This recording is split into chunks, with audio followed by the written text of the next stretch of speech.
Mến chào bà con, cô chú và anh chị đang theo dõi kênh Miệt vườn Tây Nam. Chúc bà con một ngày mới thật nhiều sức khỏe, sản xuất thuận lợi, mùa vụ bội thu và bán được giá cao. Sáng nay, thứ Bảy ngày 2 tháng 5 năm 2026, thị trường lúa gạo ghi nhận những chuyển động đáng chú ý, phản ánh rõ xu hướng tái cấu trúc cả trong nước lẫn xuất khẩu. Trên thị trường quốc tế, câu chuyện không còn chỉ là giá cao hay thấp, mà đang chuyển sang bài toán giá trị.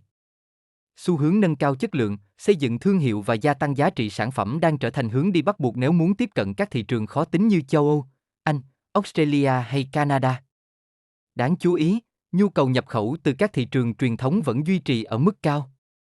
Philippines tiếp tục là đối tác lớn nhất, chiếm hơn một nửa tổng lượng gạo xuất khẩu của Việt Nam, trong khi Trung Quốc giữ vị trí thứ hai. Bên cạnh đó, nhiều thị trường mới như châu Phi đang mở ra cơ hội tăng trưởng đáng kể, cho thấy dư địa xuất khẩu vẫn còn rất lớn. Tuy nhiên, dưới góc nhìn chuyên gia, năm nay vẫn là giai đoạn không dễ dàng. Áp lực cạnh tranh, yêu cầu chất lượng cao và biến động thị trường toàn cầu buộc doanh nghiệp phải chuyển mình mạnh mẽ hơn. Một tín hiệu tích cực là nhiều doanh nghiệp đã ký kết đơn hàng cho quý 2, cho thấy kỳ vọng thị trường có thể cải thiện trong ngắn hạn.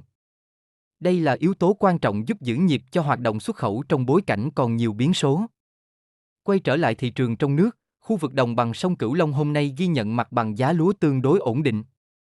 Giá lúa duy trì xu hướng đi ngang, phản ánh trạng thái cân bằng tạm thời giữa cung và cầu. Tại nhiều địa phương, nguồn lúa chào bán không nhiều, phân bổ rải rác, khiến giao dịch diễn ra chậm. Tại An Giang, hoạt động mua bán trầm lắng, giá ít biến động. Trong khi đó, tại Cần Thơ, một số khu vực có nguồn lúa thu hoạch nhưng giá vẫn giữ vững.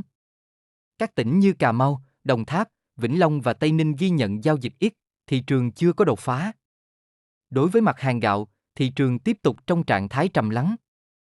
Lượng hàng về các kho và chợ không nhiều, giao dịch chủ yếu cầm chừng. Một số khu vực như An Cư hay Cái Bè ghi nhận nguồn gạo đẹp hạn chế, giá có điều chỉnh nhẹ nhưng không đáng kể. Đáng chú ý, trên thị trường xuất khẩu, giá gạo Việt Nam đã có tín hiệu tăng trở lại. Đây là yếu tố quan trọng giúp củng cố tâm lý thị trường, tạo kỳ vọng cho giai đoạn sắp tới.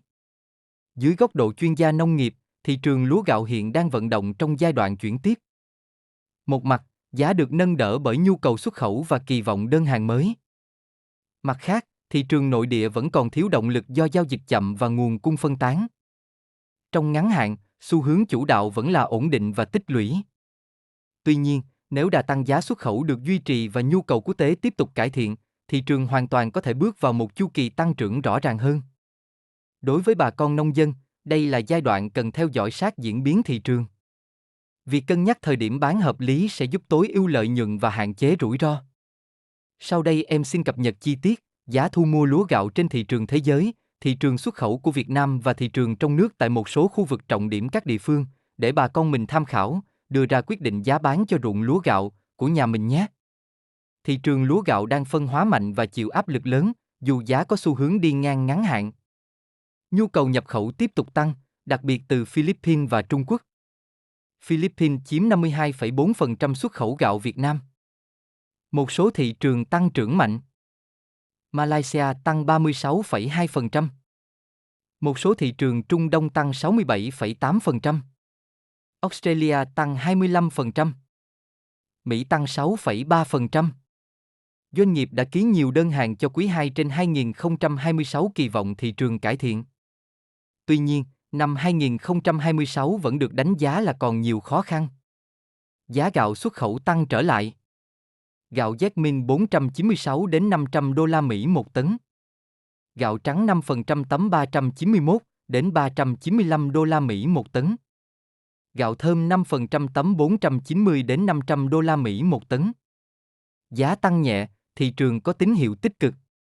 Giá lúa ít biến động, duy trì ổn định. Giao dịch chậm, nguồn cung rải rác. An Giang mua bán ít, giá ổn định. Cần Thơ nguồn lúa có, giá vững. Cà Mau, Đồng Tháp, Vĩnh Long, Tây Ninh giao dịch chậm, giá giữ. Thị trường chung trầm lắng nhưng không giảm giá. Gạo Y, R504 thành phẩm 10.750 đến 10.900 đồng một ký. Gạo Y, R504 nguyên liệu 8.400 đến 8.450 đồng một ký. Tấm thơm 7.550 đến 7.650 đồng một ký. cám 6.600 đến 6.750 đồng 1 ký. OM 34 5.300 đến 5.600. OM 5451 5.900 đến 6.200. I, ER504 5.600 đến 5.900. OM 16.600 đến 6.900. ML202 6.000 đến 6.300. Đài thơm 8 6.600 đến 6.900. OM 385.400 đến 5.700. Saponica 6.500 đến 6.800. Jasmine 6.600 đến 6.900. OM 6900 6.200 đến 6.500. DS1 7.200 đến 7.500. Nếp Long An 6.200 đến 6.400. Nếp 4625 6.500 đến 6.800.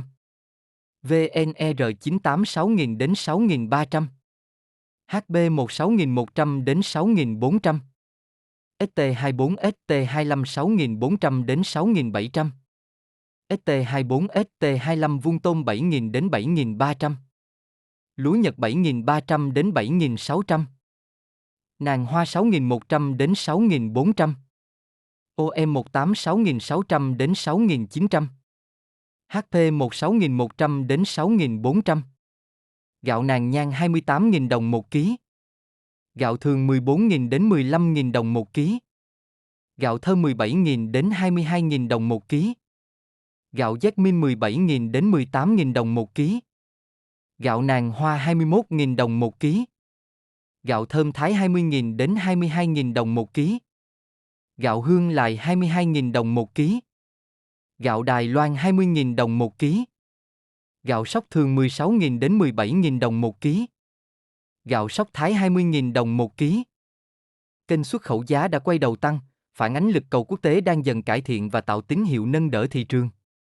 Thị trường nội địa mặt bằng giá được giữ ổn định nhờ nguồn cung không dồi dào, tuy nhiên thanh khoản vẫn thấp do giao dịch diễn ra thận trọng.